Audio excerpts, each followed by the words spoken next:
আমাদেরকে আসি বলে যে তোমরা এখান থেকে যাইতে হবে, তোমাদেরকে যাইতে হবে। ছেলেকে ধরে নিয়ে গেছে,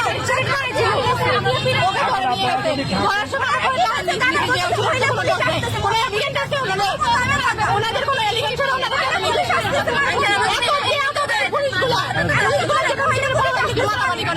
ওদেরকে মার, ওদের গায়ে হাত দেয় পুলিশ।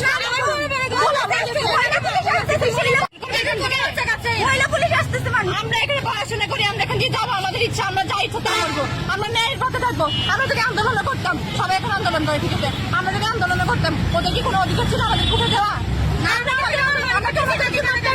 নাকি আমরা কোনো মানুষকে ঘুরি না? আমরা তো বন্ধ করে আসি, আমরা তো লাঠি নিয়ে আসি না। আমাদের অধিকার আছে, আমরা এখানে আসবো। আবার বলতেছেন তো আপনি কোন জায়গার মেয়ে, আপনি কি করে মেয়ে? আমি কি বাইরে থেকে আসছি? পড়াশোনা করা মানে সবাই শিক্ষিত, এখন শিক্ষিত মানুষের শিক্ষিত মানুষ দেখলে এখন সবাই তারা আন্দোলন করবে, তোরা কোটা আন্দোলন করতে পারবে।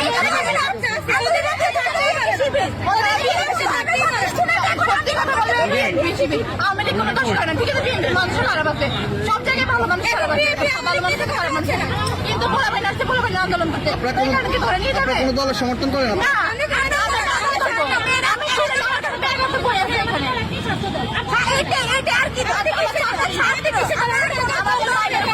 আমরা কি চুপ করে থাকবো?